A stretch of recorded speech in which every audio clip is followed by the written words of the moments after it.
ಸ್ನೇಹಿತರೆ, ನೀವೀಗ ನೋಡ್ತಾ ಇರೋದು ಬಂಡಾಯದ ನಾಡು ನರಗುಂದ.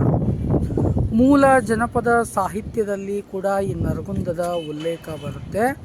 ಜನಪದ ಸಾಹಿತ್ಯದೊಳಗಡೆ ಎಲ್ಲೋ ಒಂದು ಕಡೆ ಕೇಳಿರ್ತಕ್ಕಂಥ ನೆನಪು ಏನಪ್ಪ ಅಂದರೆ, ಆ ಊರ ಈ ಊರ ಜೋಗಿ ಜಂಗಮನೂರ ನೀರಿಲ್ಲ ದೂರ ನರಗುಂದ.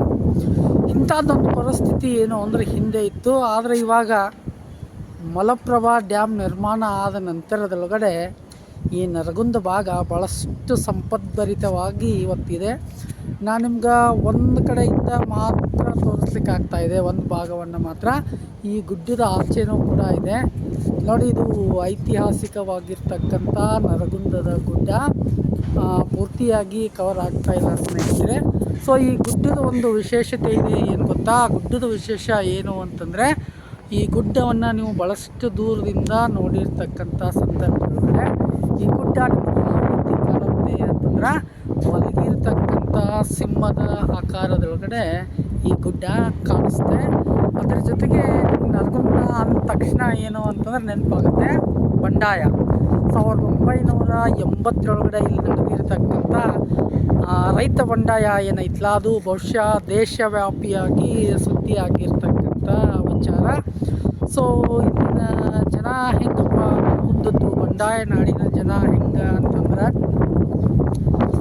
ಸಾಧುಂಗೆ ಸಾಧು ಮಾಧುರ್ಯಂಗೆ ಮಾಧುರ್ಯಂ ವಾದಿಪ್ಪ ಕಲಿಗೆ ಕಲಿಗ ವಿಪರೀತನ್ ಮಾಧವನೀತನ್ ತರನಲ್ಲ ಅಂತಕ್ಕಂಥ ರೀತಿಯೊಳಗಡೆನ ಇಲ್ಲಿರ್ತಕ್ಕಂಥ ಜನ ಕೂಡ ಇದ್ದಾರೆ. ನೀವೆಲ್ಲ ನೋಡ್ತಾ ಇದ್ದೀರಿ. ಇವಾಗ ನೋಡ್ತಾ ಇರೋದು ನೀವು ಶ್ರೀ ಸಿದ್ದೇಶ್ವರ ಸರ್ಕಾರಿ ಪ್ರಥಮ ದರ್ಜೆ ಕಾಲೇಜು ಹಾಗೂ ಸ್ನಾತಕೋತ್ತರ ಅಧ್ಯಯನ ಕೇಂದ್ರದ ಕಟ್ಟಡಗಳು.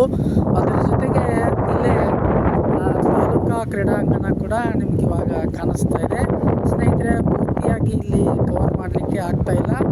ಇನ್ನೊಂದು ಸಲ ಸಂಪೂರ್ಣವಾಗಿ ಬೆಟ್ಟದ ಮೇಲೆ ಹೋಗಿರ್ತಕ್ಕಂಥ ಸಂದರ್ಭದಲ್ಲೇ ನಿಮಗೆ ಸಂಪೂರ್ಣವಾಗಿರ್ತಕ್ಕಂಥ ದರ್ಶನವನ್ನು, ನರಗುಂದದ ದರ್ಶನವನ್ನು ಮಾಡಿಸ್ತೀನಿ. ಸೊ ಏನೇ ಇರಲಿ ಹೇಗೆ ಇರಲಿ, ನಮ್ಮ ನರಗುಂದ ನಮ್ಮ ಹೆಮ್ಮೆ. ಗದಗ ಜಿಲ್ಲೆಯೊಳಗಡೆ ಭಾಳಷ್ಟು ಬಂಡಾಯದ ನಾಡು ಅಂತಕ್ಕಂಥ ರೀತಿಯಿಂದ ಪ್ರಸಿದ್ಧವಾಗಿರ್ತಕ್ಕಂಥ ಒಂದು ನಾಡು ನಮ್ಮ ನರಗುಂದ. ಅದರ ಜೊತೆಗೆ ಸ್ವತಂತ್ರ ಹೋರಾಟಗಾರರಾಗಿರ್ತಕ್ಕಂಥ ವೀರ ಬಾಬಾ ಸಾಹೇಬ್ ಅಂದರೆ ಭಾಸ್ಕರ್ ರಾವ್ ಭಾವೆಯವರು ಆಳಿರ್ತಕ್ಕಂಥ ನರಗುಂದ ಇದು.